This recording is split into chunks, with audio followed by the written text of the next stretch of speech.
Okay, we are now beginning. Baruch Hashem, we're all ready to go.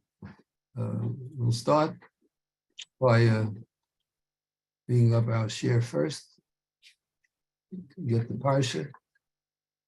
We'll get to this part first.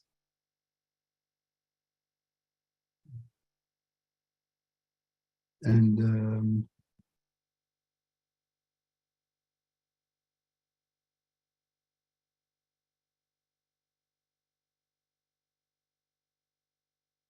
all right.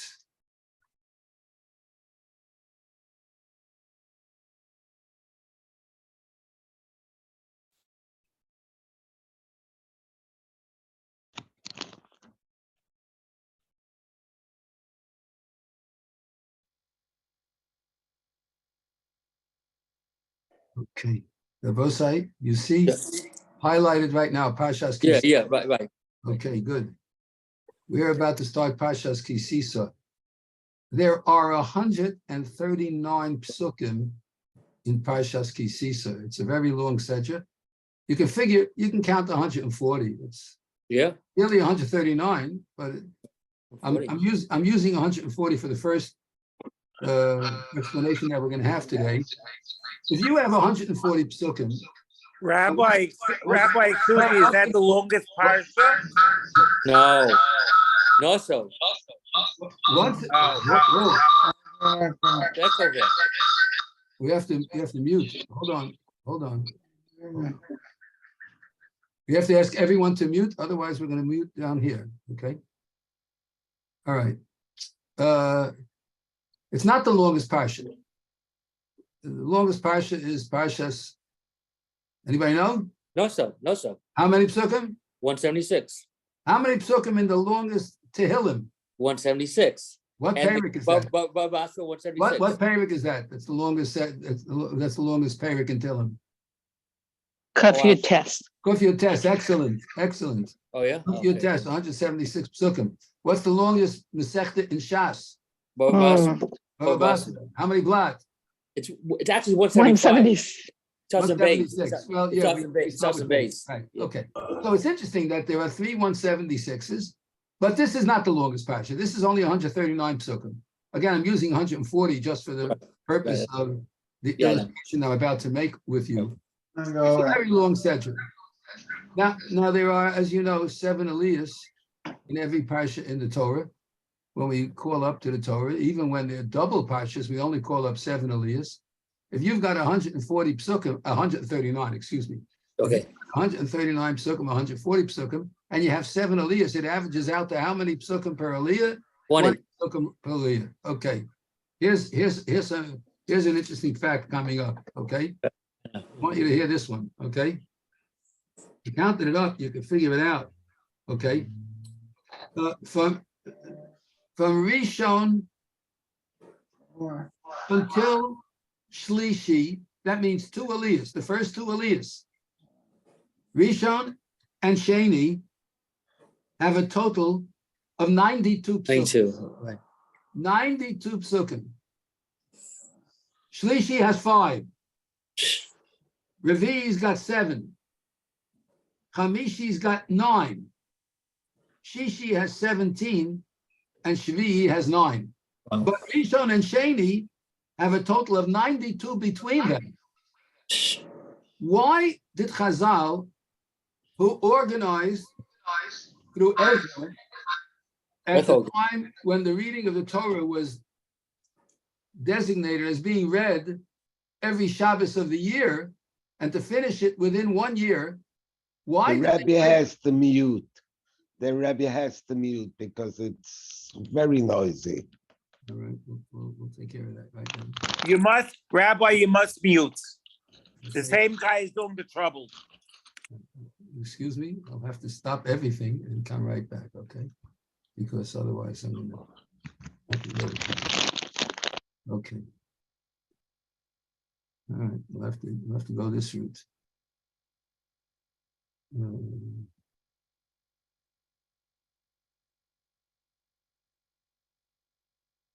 All right, we are now muted. If you need to talk, You'll have to unmute. Let's go back to our share. Here we go. Okay. All right.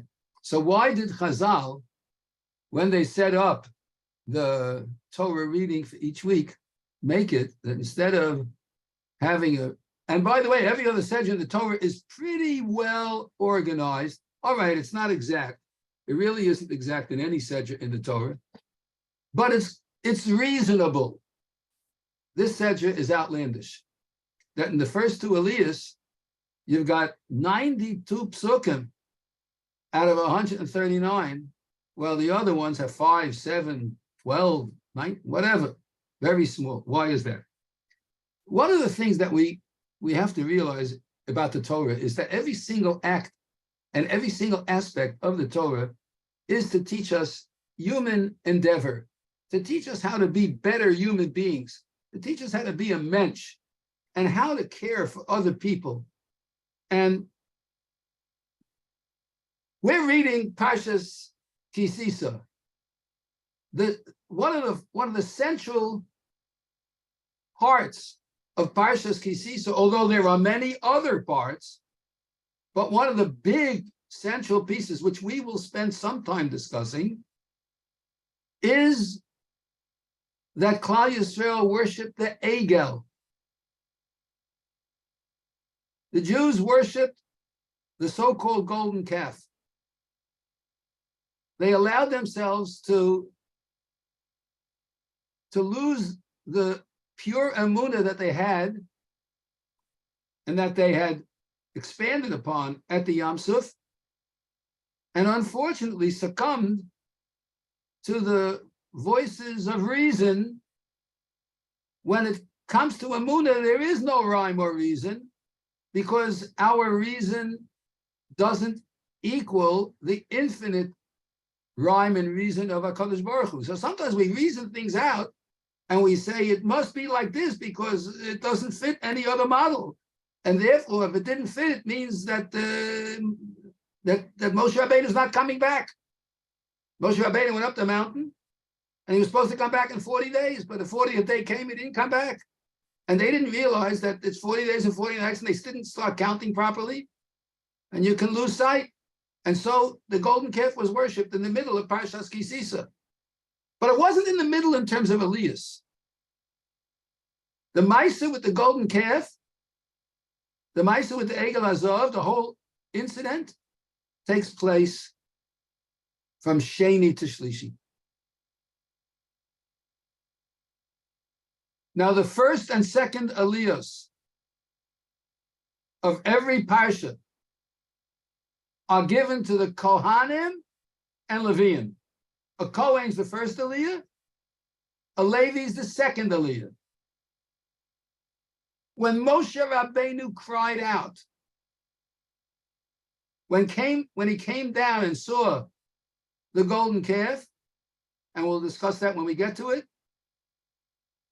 he said, Mila Hashem Elai. Whoever is for Hashem, come to me, follow me. Vayesu Elov Kol Shevet Levi. And all the tribe of Levi came to Moshe Rabbeinu because there was not one member of all of Shevet Levi that worshipped and bowed and paid homage to the golden calf. And by the way, the golden calf itself is one of the most misunderstood events in the history of the Jewish people, as I will explain in Yetz Hashem when we get to it. But in the meantime, we have to know that not one member of Shevet Levi was involved with the golden calf. If the Parsha would have been divided somewhat evenly, then the Maisa with the Egel Azov would have come out to Revi, Chamishi, or Shishi because of the nature of the breaking up of the Parsha. And that is all given over to members of Klal Yisrael that are not Kohanim or Leviim. A Yisrael gets every Aliyah after Sheni. That means that the Maisa with the golden calf is going to be read by someone's Aliyah. I don't know about you, but when I get an Aliyah, and you should do the same, We have to look at the aliyah. I got an aliyah in the Torah. What is the aliyah I have? Tell me that I can gain from. Let me learn something from the words of the psukim of the aliyah that I got. Let me see if I can relate to it. And we should do that. Because in every pasuk, there's something that you can relate to. Right? Sometimes we're going to get an aliyah, which sounds like it's, oh, really bad. Oh, this is talking about Cain and Hevel. And I got an aliyah where Cain kills Hevel, but that's not me. You say, yeah, I can relate to that. I can relate to that. I should never do that. I can learn from this, never to be like that. If you get an aliyah that has to do with immorality, you can say, I can handle this because I know that I don't have immorality. But when it comes to the golden calf, and there were some members of every single tribe in Klal Yisrael that worshiped it. Some members, we don't know who they were exactly. Many of them might have been the Erev Ravas we're going to discuss. But there were some members of every single Shevet. The only Shevet that gave no members to the worship of the golden calf was the Shevet Levi. We read the first and second aliyah, which has the golden calf, only for Kohanim and Leviim, so that when anyone gets that aliyah, no one can point and say, look at him, he's got Chamishi with the golden calf. I'll bet you his ancestors were one of those that worshiped the golden calf. But you can't say that about Kohanim, you can't say that about Leviim. And so the honor of the Jewish people is protected. And HaKadosh Baruch Hu is telling us, you don't give that aliyah to anyone but someone from Shevet Levi. Both the Kohanim and Leviim come from Shevet Levi, and we can give it to them because none of them were involved in the golden calf. What a beautiful idea that the Torah is chas. It's concerned about the dignity of the person who gets the aliyah. And Chazal wanted to teach this in this very unusual fashion by breaking up the psukim in such a way that only a man from Levi is going to get the second aliyah. Only a Kohen or a Levi. Or if it's Kohen, Levi become Kohen, but it's going to be someone from the family of the Leviim that gets that aliyah. So, and even if there are no Leviim in shul, the concept is there. Even if there's no Kohanim in shul, the concept is there. The idea is that Chazal were aware and wanted to protect the honor of the Jewish people. That's number one on today's agenda. Let's go to number two. The first psukim speak about the machzis hashekel. It says, well, we'll start by telling us a very interesting thing. It says, let's go to the psukim over here. Let me get my cursor over there onto the place. Here it comes. Okay. We're going to go where it starts. It says, Ki Sisa es rosh b'nei Yisrael of kudehem v'nosnu. Okay. Here we go. When you lift up the heads of the Jewish people according to their count, the nosnu is kofei nafsho l'Hashem b'vkodosam, v'lo yiyeh b'hem negev b'vkodosam. Count them by each one giving a machzis hashekel. As it says, Ze yitnu kol ha'ovei alav kudim machzis hashekel b'shekel hakodesh. But what I want you to focus on, and I'm going to highlight it, hopefully just by itself, the Torah says when you want to count the Jewish people, oops, be careful here because it can get out of hand. I don't want to lose this, so we go very slowly. Okay. The word is v'nosnu. Now, we have to know that the word v'nosnu is a very interesting word. It's a palindrome. You know what a palindrome is? You can read it backwards and forwards. Take a look at the word v'nosnu. Look at it. Vav nun taf nun vav. And when you read it backwards, vav nun taf nun vav. Look at the truck on top of v'nosnu. Kadmo ve'azlo. Kadmo means coming, and azlo means going. Coming and going. When we give tzedakah, and this is the season of tzedakah. Just yesterday and the day before were the season of Matanos Evyonim, where every Jew is required to give at least one matana to two different Evyonim. And right after that, we started on Purim, the first sif in the laws of Pesach is giving mos chitim. And The laws of Moshe Chitim are that you have to give to the people who need. And people are sometimes hesitant. Can I afford to give? Can I afford to give? And along comes the Torah and says, I want you to know, v'nosnu. Let them give, and it will come back. V'nosnu, kadma, it goes, v'asla, and comes back. And vav nun taf nun vav nun taf nun vav, either way, backwards and forwards. When you give, it's always coming back. You don't lose by giving. It's v'nosnu. It's coming and going. It's always there. So the first thing is, when it came to counting the Jewish people, give a coin in which everyone knows that they're going to be getting it back. And the second thing you have to know is that when you do give, I want you to know that when you give, you don't have to give a lot. All you have to do is give what is called machzis hashekel. Machzis, half of a shekel, half, just half. Who's the other half? Every other Jew. Hashem. You're giving your half. HaKadosh Baruch Hu will give the other half. Give the machzis hashekel. I want you to know the word machzis is a very interesting word. It's a very, very interesting word. And I'm going to take us for a moment. I'm going to take us all for a moment. Let's go get another source in our library of Tanakh. Right here, we're going to go get in Chumash Bamidbar. And we're going to go to Chumash Bamidbar, and we're going to go to Parshas Pinchas. And we're going to see a very interesting thing.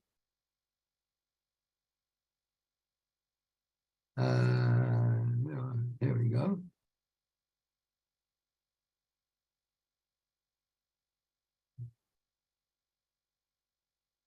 All right.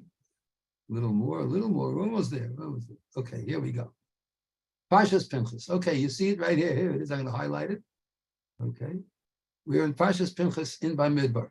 I want you to follow along the first few psukim in Parshas Pinchas. Look what it says here. Hashem spoke to Moshe saying, Pinchas ben Elazar ben Aaron HaKohen. Pinchas, the son of Elazar, the son of Aaron HaKohen. And we're going to highlight the next two words, okay? Heishiv es chamosi. He returned my anger from on the Bnei Yisrael, b'kano es kinasi b'socham, when he took my revenge. Now, everybody knows that Pinchas stood up by the incident when there was immorality taking place with the daughters of Midian, and Pinchas stopped it dead in its tracks by killing one of the Nesiim, one of the princes of the Jewish people, who was acting immoral with one of the princesses of Moab. And because he did that, he was given the everlasting leadership of the kahuna. But the terminology that the pasuk uses is Heishiv es chamosi. He returned my anger. I want you to focus on the word chamosi. We're going to focus on that word right now. Okay, I'm going to focus just on that word. I'm going to come back to it in a few moments. But I want you to focus a little bit on chamosi. Okay? I want you to look at that word for a minute. Ches mem yud. Ches mem taf yud. I want you to look at those four letters. Ches mem taf yud. Okay, we're going to come back to that in a few minutes. What we're going to do now is we're going to go to another source in Tanakh, in Ksuvim, and we're going to go to Tehillim. Whoops. We're going to go to Tehillim, and we're going to go way down to Perek Kuf Vav. You got Kuf Vav? Oh, right there. Here we go. Okay. Here it is. Watch this. All right. So this Kuf Vav is talking about the history of the Jewish people. It's a recapitulation of all the history of the Jewish people, beginning with Pasuk Chav Ches over here. Okay, right here. And I'm going to highlight a little bit until we get to the next line. Oh, there it is. I lost it. Okay, before it goes away, let's pay close attention. Quick, I'll get it back in a few minutes. Over here, the pasuk says, "Vayitzamdu lebal pa'or." What the Jews did is that they attached themselves to the idol worship of Baal Pa'or, vayochlu zivchei mesim, and they ate from the karbanos of the dead, meaning idol worship. Vayachisu ma'alalehem, and in their transgressions they got God angry. Vatifraz b'magefa, and there was a wild plague that spread out among all the Jewish people. Then it says, "Vayamod Pinchas vayafalel." Pinchas got up and he acted wondrously. Vateyotzar hamagefa, and the magefa stopped. What does the next pasuk say? Vatechoshev lo litzdaka. Hashem considered what Pinchas did, and they considered it as an act of tzedakah. L'dor v'dor ad olam, for everlasting generations. What Pinchas did was considered tzedakah. Wait a minute, Pinchas killed somebody. What do you mean he thought of it as tzedakah? And here the pasuk says, "Vatayotzar hamagefa." The magefa stopped because of what Pinchas did. How is that tzedakah? Okay, I can't do it now because I have to. Unfortunately, we have to get out of this in order to save the opportunity to go further. This program acts up every once in a while, so I'm going to stop the share, and we're going to go back and get it again. Unfortunately, okay, we're going to go back and get it again. Okay, see if we can get it now. Oh no, it's still there. Oh, okay, all right, we're going to try again. We'll see if we can't. Oh no, it's still misbehaving. Misbehaving. That's terrible. How can you do that? Just when I don't want it to. It's impossible. Look. Okay. All right, we're gonna have to go back and see if we can get it again.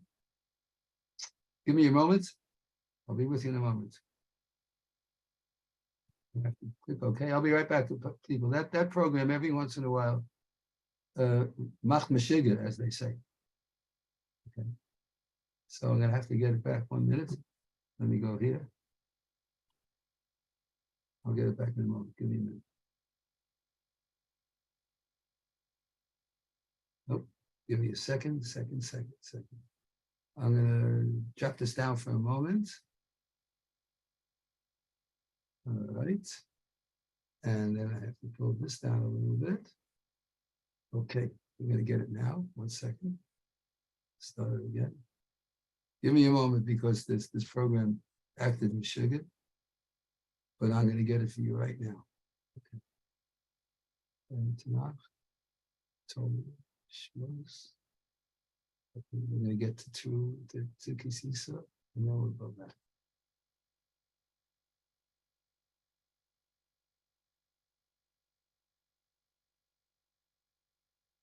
All right.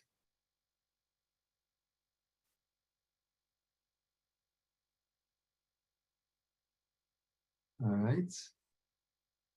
Give me a moment. We'll get this, and then we're going to go to the next thing. We'll be in a moment. We'll be there.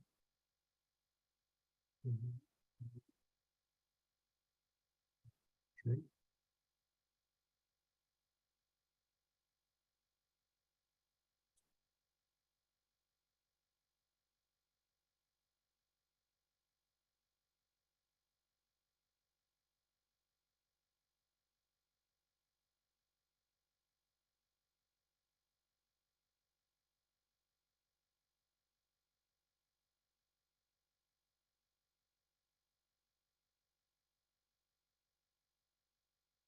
All right.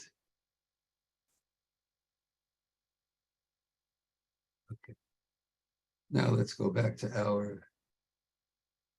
Oops.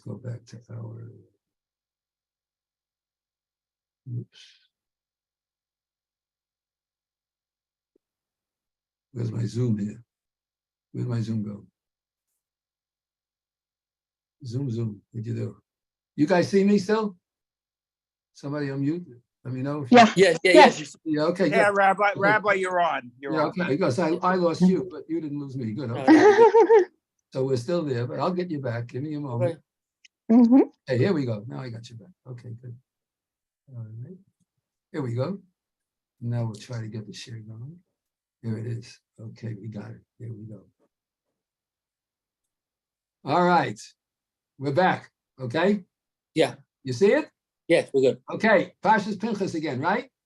We're back to Parshas Pinchas. What I tell you to remember, I said I wanted you to remember, the following word, where it says, I'm going to go back and say, Hey Shivas Chamosi. I hope I don't ruin it again. Hey Shivas Chamosi, right? He returned my anger, right? That's what I asked you to remember. Yep. Hey Shivas Chamosi. Hold on to that. I'm going to come back to it in a second. Let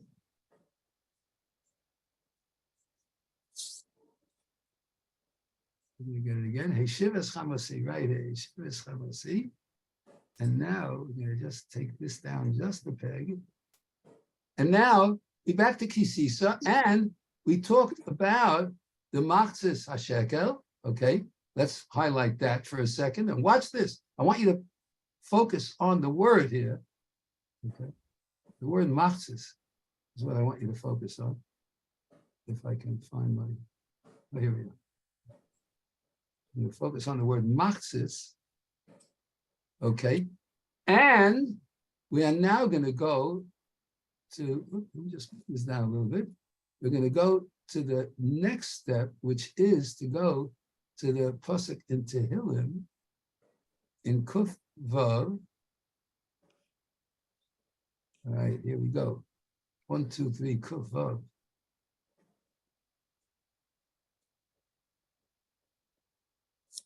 Oh, you got to move a bit faster than that.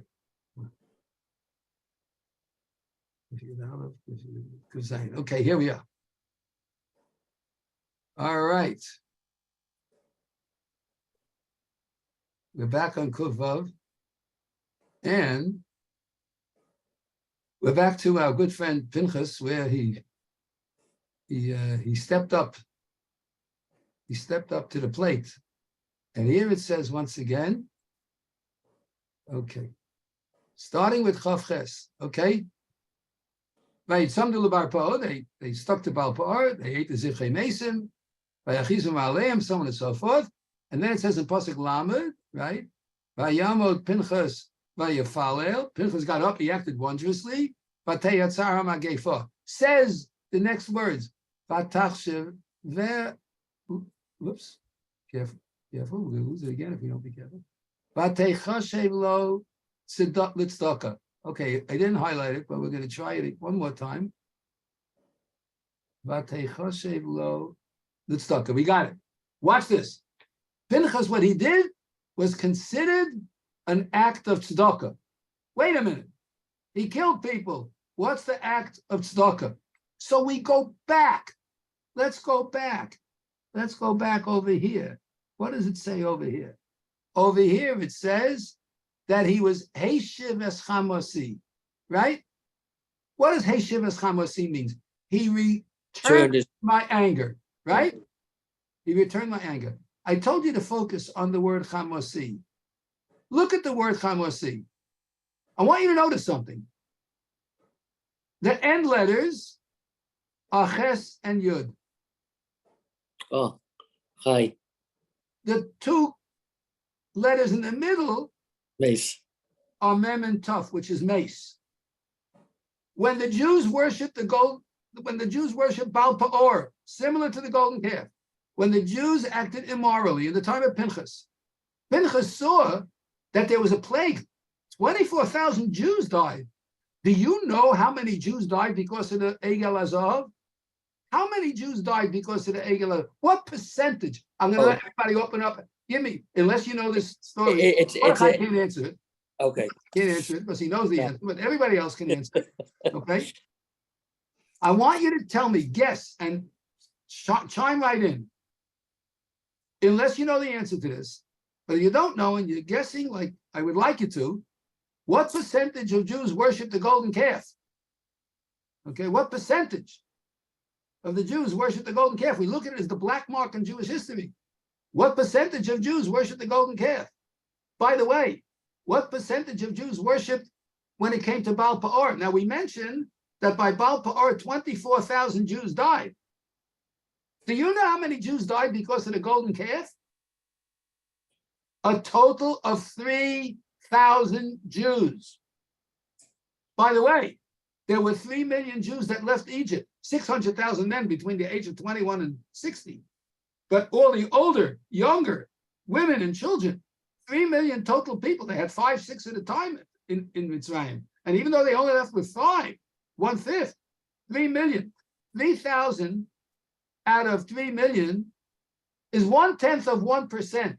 That's how many Jews worship the golden calf. A total of 1/10 of 1%. 8 times more sinned by Pinchas. And yet, by Pinchas, it says, he was Heishiv es Chamosi. He took my anger, which has mace in the middle and ches far apart. He took that away. Heishiv es Chamosi. He took away my anger. And you know what he left us with? Let's see if we can X this out and see if we can't get what's underneath it. Okay. Vatechoshev lo litzedakah.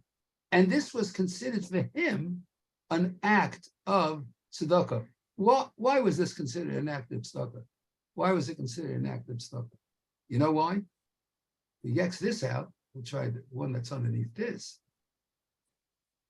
Because, whoops, wrong one. We'll get the next one, right? Probably. Because if you take a look at this week's Sedja, when it talks about giving the machzis hashekel. Now let's see, which letter in the word machzis means tzedakah? What would you say?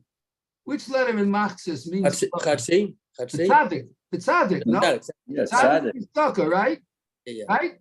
Now what happens when a person gives tzedakah? So I'm going to highlight just the tzaddik. Oh, chai, he gets chai. Ah, Maya. And mace is at the end. Ah, there you go. Good. Look what happens when you have machzis hashekel, when you give your tzedakah halfway, half of its thing. The tzedakah is in the middle. What are the letters right next to the tzaddik? Chai. Chai. What are the letters far apart? Mace. Tough. Chamosi, the mem tough in the middle, the ches yud are at the edges. Oh. Pinchas, hey shiv es chamosi. He Oh. reversed my anger. Very He good. took Chamosi and made it machzis. That's why it was considered an act of tzedakah. Because tzedakah is what gives chai next to the tzedakah. And mace is far apart. While Chamosi, Hashem's anger, is mace next to each other and the chai far apart. I didn't make this up. This is the Vilna Gaon. This is Rebbe Eliyahu Vilna, the unbelievable Vilna Gaon, who says this particular beautiful pshat. We have to be thankful to the Vilna Gaon for this. Okay, let's go to our next thing. There's so much going on here. I don't even know if we're going to have enough time to get to it. I wanted to get to the golden calf, but we're going to move up right now. We're going to move up to the next thing on this page. Okay. And we're going to go to the very next, unbelievable, the very next thing on the, well, actually 2 more things. Okay, oops. Yeah, here it is. Okay. Pasuk Yud Zayin. Starting here. Okay, starting right here. This section from Yud Zayin until Chav Beis is something we say every morning in the davening, and it's very, very significant. And we really have to pay attention to this statement. Let's read the few psukim over here. Hashem spoke to Moshe saying, "Vasisa kiyarna choshes." You should make a wash basin out of copper, v'chana choshes, and its base out of copper, l'rochza, in order that the Kohanim should wash their hands. V'nosata oso bein oel moed uvein mizbeach. You should put it between the oel moed and the mizbeach. V'nosata shoma moyim, and put water in that place. V'rochatzu Aaron uvana bimenu, and Aaron and his children should wash from that, as Yedeim ve'as ragleim, the hands and feet, right? V'voam el oel moed yechatzu mayim v'lo yamusu. When they come to the oel moed to do the avoda, they have to wash so they won't die. When they come to the Mizbeach to do service, to bring a fire offering to God,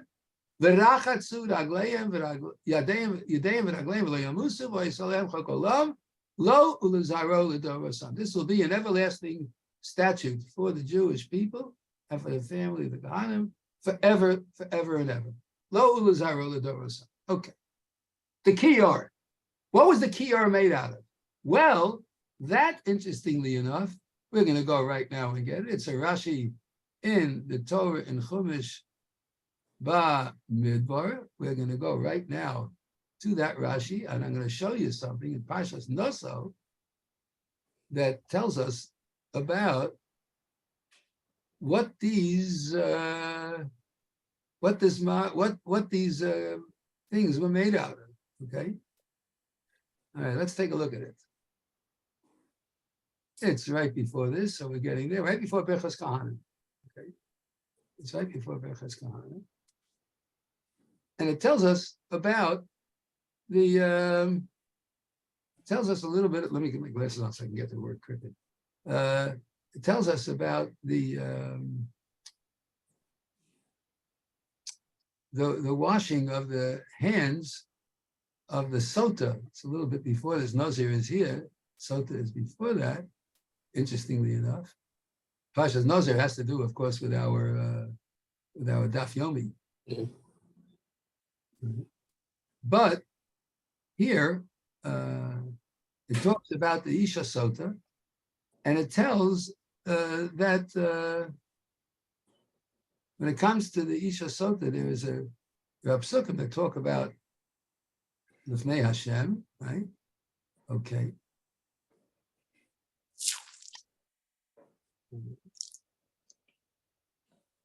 Oops. We want to get that pasuk. It's right. Second. The Cherish No, Klicheres, where is that? Klicheres? in the middle, right? No, it's not. No, it's not. It's not that. It's not that. It's a little before that, I think. Yeah, a little before that.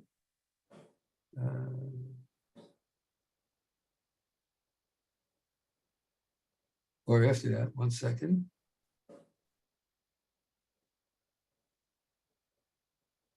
A little after that. Hold on. I wrote it down. 1 second. I wrote down that source. It's in.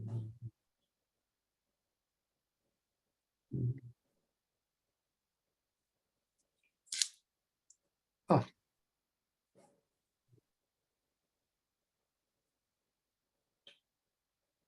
Oops. It's Rashi here in this.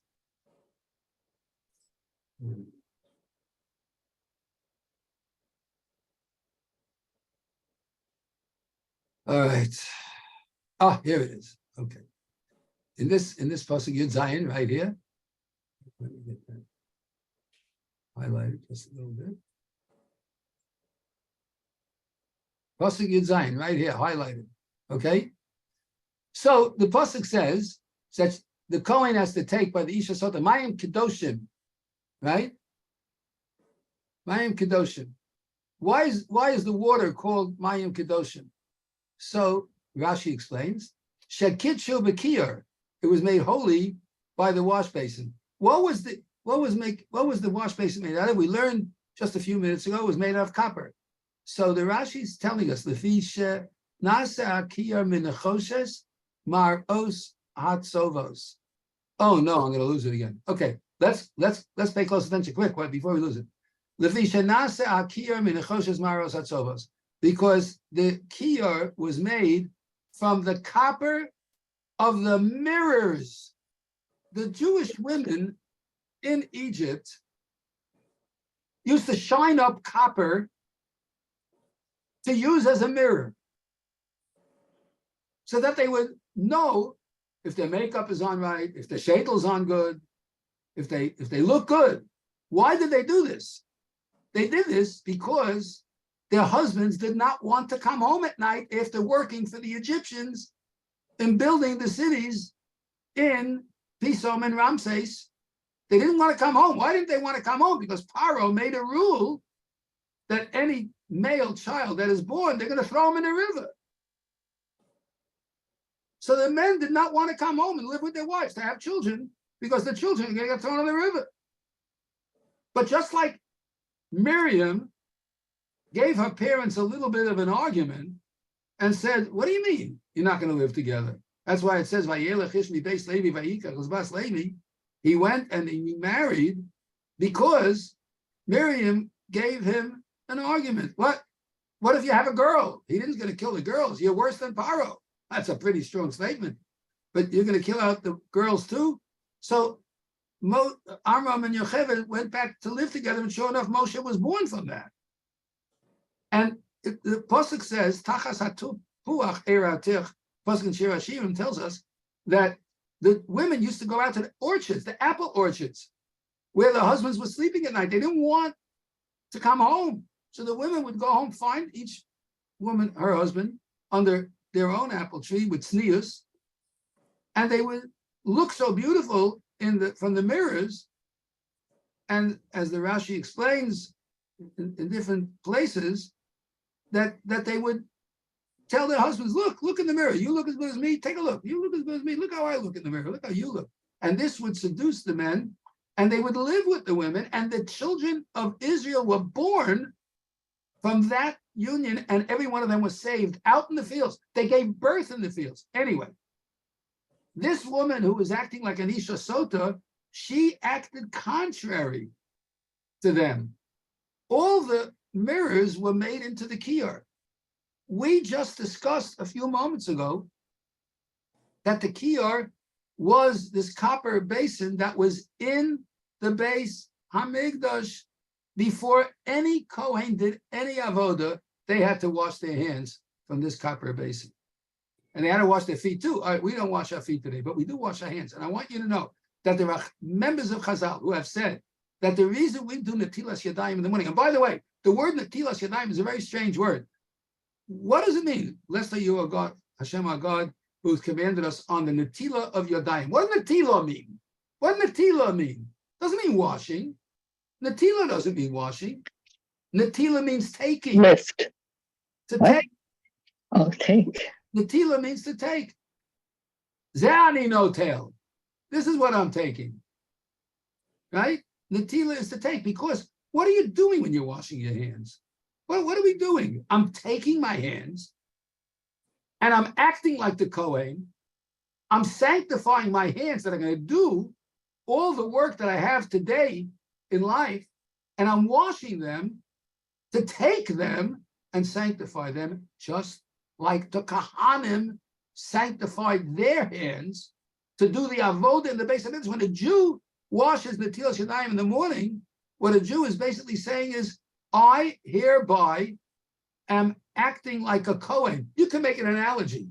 What's good for the Kohen, the Kohen is to the Yisrael as the Yisrael is to the rest of the world. That's why Hashem said in Parshas, come on, which Parsha? Yisrael. V'atem tihiyu li mamleches kohanim. You're going to be a kingdom of priests. You're going to teach the world. Kohen means kavana, kivun, says Rav Hirsch. You're going to teach the world to go in the right direction. Just like the Kohanim teach the Jewish people to go in the right direction. And the Kohanim wash their hands before Avodah. So too the Jewish people have to wash their hands before they do the Avodah of the day. They have to sanctify themselves to do the Avodah of the day, to do the Avodah of living a Jewish life, to being concerned about the reputation of others. Just like the Kohanim and Leviim only had the first two Aliyahs. And so, unbelievable, the washing of the Natilas Yadayim comes at the beginning of Parshas Sisa. And I want to go. I have to stop this share because otherwise we're going to lose the next thing, which is so crucial. So I have to stop the share right now and get out of that particular bind that we were in, and see if I can't now get. Oh, good. Now we're not in trouble. We got it. Okay. Oh no, we are. It's still there. Okay. So I have to get rid of this whole thing in total, because otherwise it's not going to work. I close the program. That's the only thing I can do. Okay. And I have to go back to it and get another share. Give me a moment, because there's one more. I really wanted to get to the golden calf today, and I have to get to it, because if we don't discuss the Egel Azov, we're going to be in big trouble. I just want to discuss it from one standpoint. And in order to do that, I'm going to have to, once again, minimize a little bit where we are now and come right back. And I'm going to get this going. Give me a moment. And we're going to get to the Gemara, Talmud Bavli, and the Masechta Shabbos. Okay. And we're going to go to Daf Pei Ches. Here we go.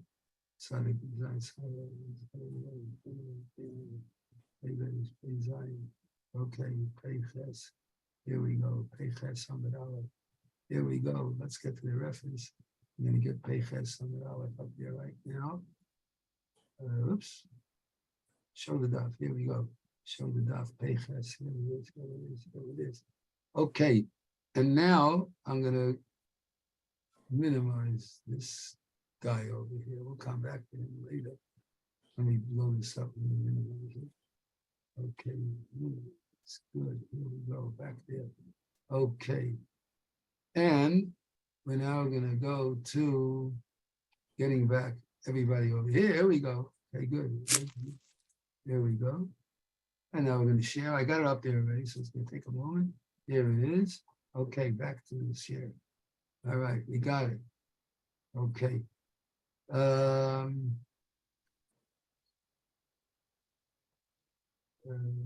Here it is. Show the Daf. Here we go. Okay, everybody, here we go. I'm going to bring you Daf Pei Ches. Daf Pei Ches. Daf Pei Ches and Masechta Shabbos. Unbelievable statement. Unbelievable statement. Okay. Daf Pei Ches and Masechta Shabbos. Pei Ches Amud Aleph. Here it is. The pasuk in Yisro says that the Jewish people, when they were at the Har Sinai, it says, "Vayisyatzvu b'sach tisahar."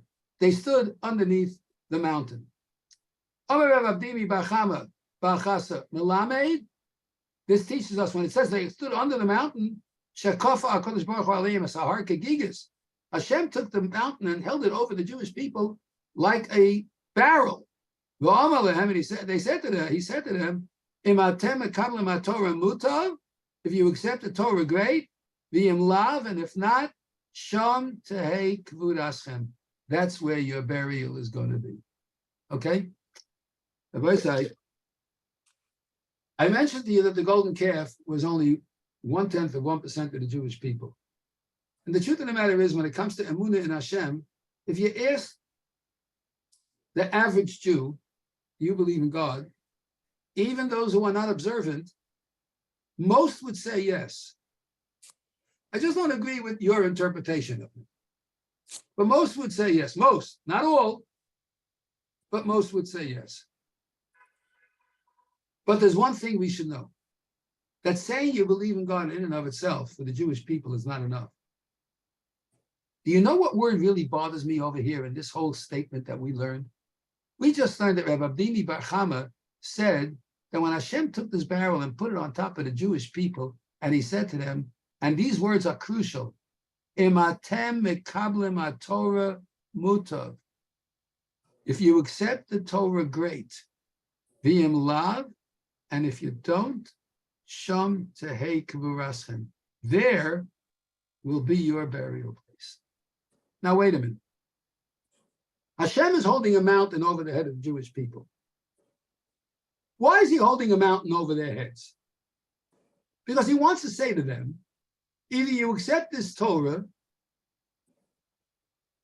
or I'm going to put the mountain on top of you and you're all dead. But he doesn't say, Po tehei kavuraschem. He doesn't say either you accept the Torah and here is going to be your burial place. That's not what he says. He says, if you don't accept the Torah, I want you to know something.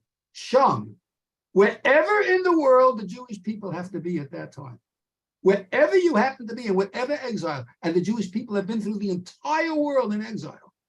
We've covered every last inch of this world that we live in exile, whether it's the continent of South America or North America, or the continent of Africa, or the continent of Europe, or the continent of Asia. The Jewish people have been everywhere in this world. I dare say there's a young Israel in Juneau, Alaska. right? You don't know everywhere. There's Jews everywhere. Chabad, But there's one thing. But there's one thing. Wherever the Jew goes away from the Torah, Sham Tehei Kavod Ashem. Over there, that's going to be your burial place. Tonight in Shul, between Mincha and Ma'ariv,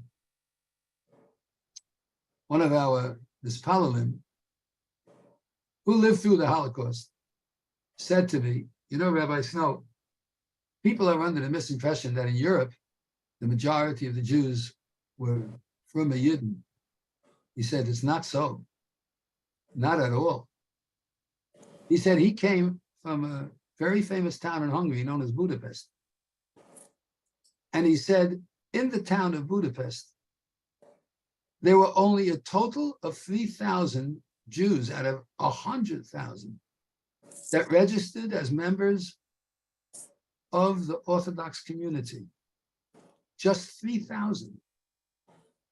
The overwhelming majority of them registered because in Hungary, you had to register a religion.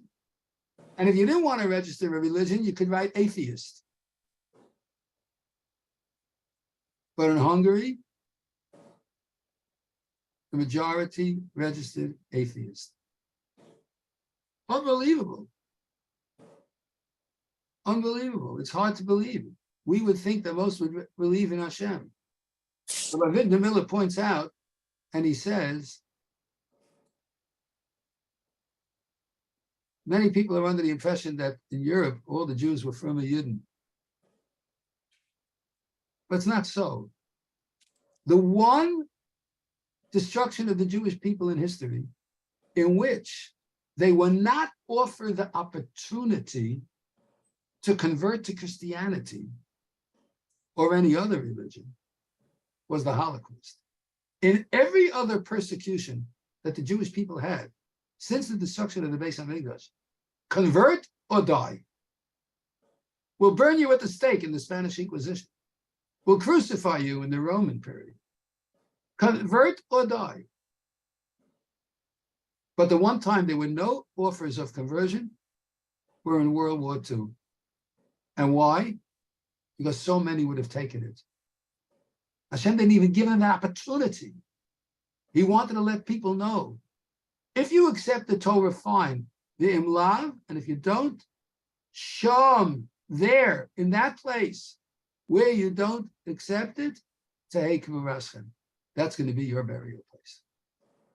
And sure enough, that's what happens in the history of Klal Yisrael. The Torah is prophetic, but there's another prophecy. And that prophecy comes at the end of the Haftorah that we read this. Now, we're not going to read the Haftorah this week of Parshas Sisa. The reason we're not going to read the Haftorah of Parshas Sisa is because it's Parshas Parah.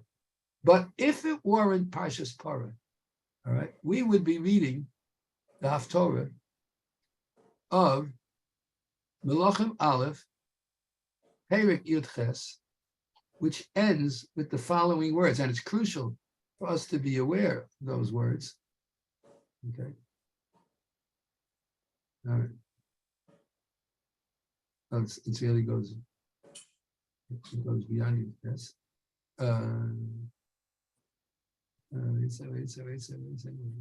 Yeah. Okay, I have to go a little further. It's right here. It's right here.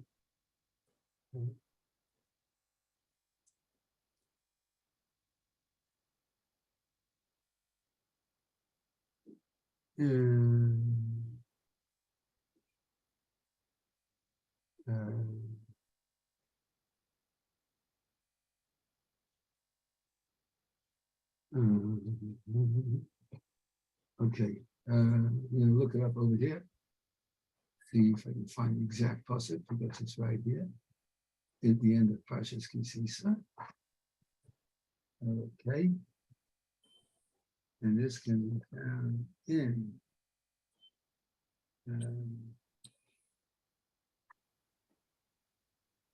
I thought it was Perek Yud Ches.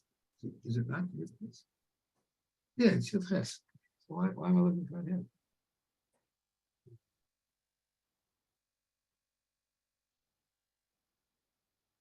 Oh.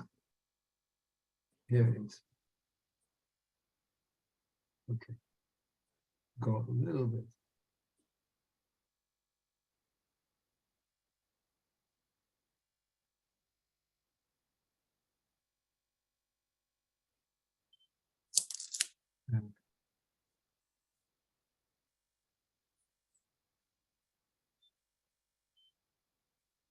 Okay, here it is, Pasuk Lamed Tes. Okay, here it is. I'm going to highlight Pasuk Lamed Tes. Okay. Eliyahu Hanavi calls together all the Nevi'ei Abal. You go through the Psukim right before this, he makes a little fun of them. He tells them, so it says Vayomer Eliyahu, Vayomer Eliyahu, take a Pasuk Lamed over here. Right? Oh, yeah. So Eliyahu says to them, they call out in the name of the Baal, and he says to them, maybe you have to scream a little louder because your God is very far away, so maybe you have to scream a little more. Anyway, they scream, nothing happens. Eliyahu finally puts the karbanos on the mizbeach, and it says that he filled up 40 pitchers of water, put the 40 pitchers all over the eitzim. I'm now on Pasuk Lamed Dalet, right over here in Lamed Dalet. He takes 40 pitchers of water, throws it, does it again 3 times, 4 times, and the water is all around the mizbeach. And it was when Eliyahu offers up the carbon, and he says to Hashem Elokei Avraham Yitzchak Yisrael, Hayom Yivada Ki Atem Ki Ator Elokim BeYisrael VaAni Avdecha Uvedvarcha Sisa is called the Va'ila. And it's your word that helped me do all these words. And here he says in Lamed Vav, Aneni Hashem Aneni, V'yedu Ha'am Hazeh Ki Ator Hashem Elokim VaAtor Sibosa Esliba Macharan. These guys have to have their hearts turned around. And the pasuk says in Lamed Ches, V'atipol Eish Hashem, V'atochel Esa Olav Esa Eitzim, even though there was water, and it eats up the Avanim and the Ofar and the Mayim, everything. And Lamed Tes, and crucial words. Vayar kol ha'am, vayiplu apaneim. The entire nation saw and fell on their face, Vayomu, and here are those words that we say at the end of Yom Kippur every single year. Hashem hu Elokim, Hashem hu Elokim. That's the nature of the Jewish people. That's what keeps us alive.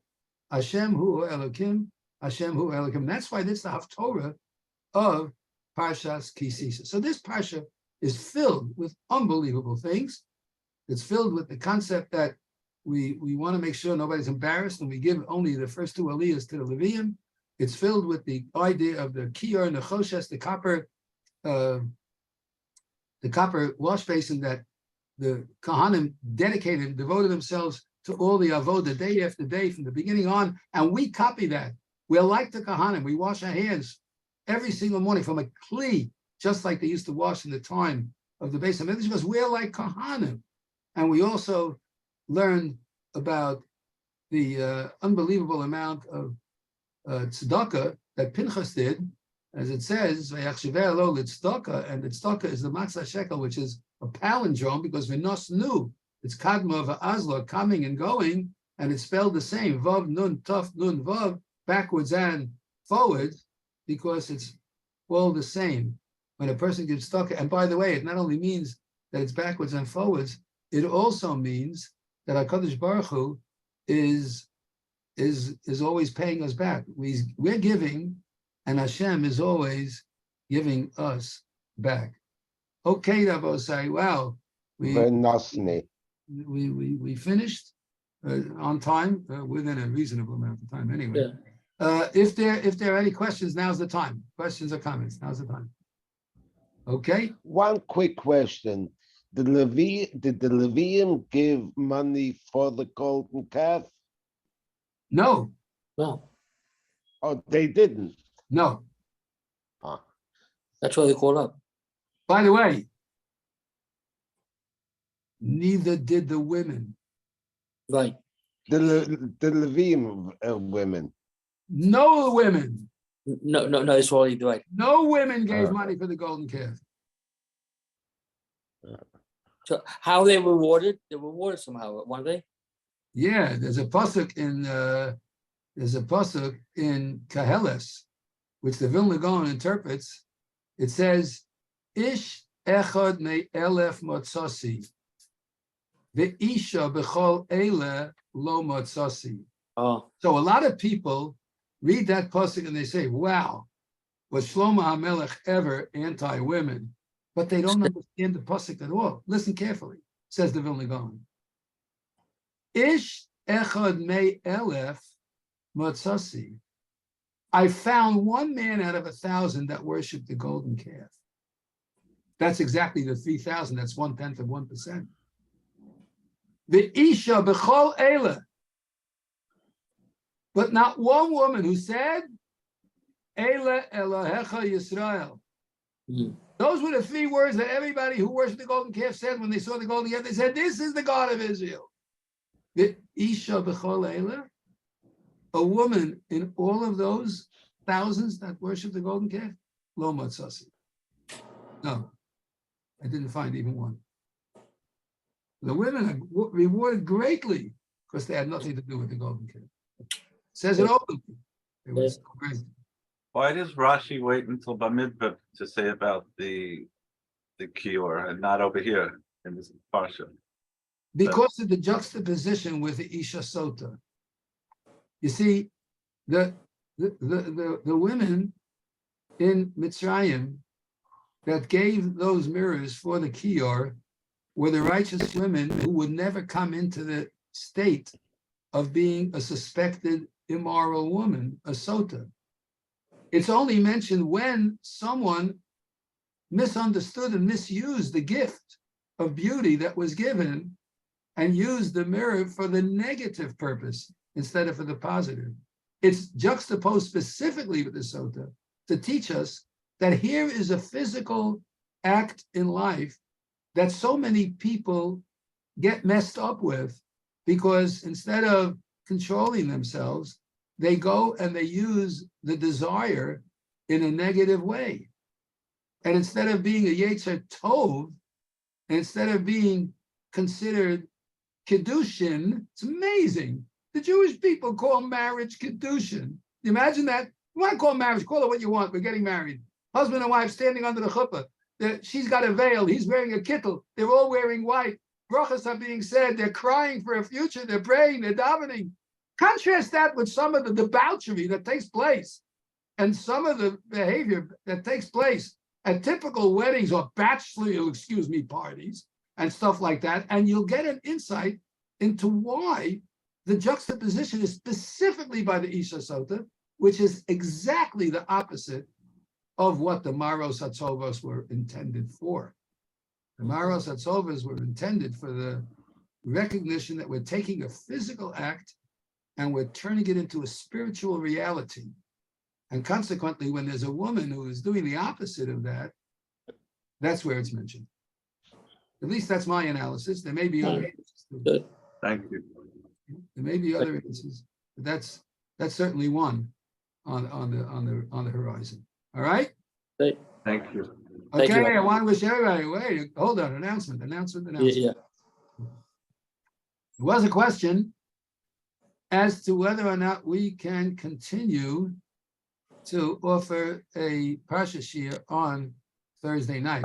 Change the clock. Yeah. Yeah, that's because we're moving the clock and it becomes problematic, especially since Shabbos afternoon is so long.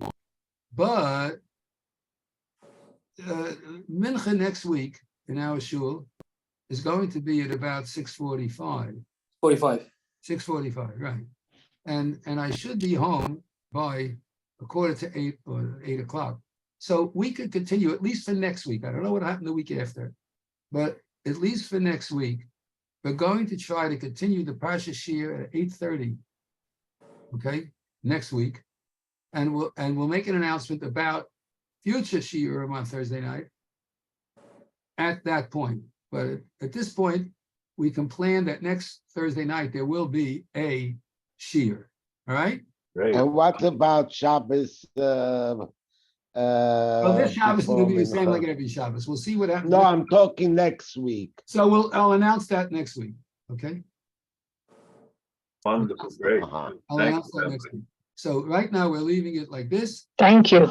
and we'll meet again next Thursday night at about 8:30. Hopefully on time, and discuss the beautiful parshios of Ayakel and Pekude, which are so boring. Yeah. Also Not at all. Not at Parsha's all. Chodesh. What? Also Parsha's Okay, Chodesh. Pastor Chodesh. Thank you. Yes. So have a wonderful Shabbos, everybody. Shabbat shalom. Rabbi, a great You too, shkoyach. Rabbi. Thank you very much. You're very We really- welcome. we Once really again, we give a shout out for the sake of Refuah Shlema from Menachem Mordechai Ben Ophira. Oh, Maine. And the Right. whole family should have nothing but simchas and nachas. Right. And the same goes for everyone who's on the shiur. We should all get together with great simcha, especially Bishanichnas Adar Marbin the Simcha. Have a wonderful Shabbos, everybody. Amen. Thank you. Thank you Good so much. Shabbos. So, by the way, one more announcement. Yeah. We'd like to give a big yashikawach to Heshi Piatnika, Oh. who is sponsoring the Sechta Sota. Mietz Hashem, the next Sechta in our Daf Yomi. A big yashikawach, Heshi. Yashikawach. Oh. Have a Thank very you. good Shabbos, good Shabbos.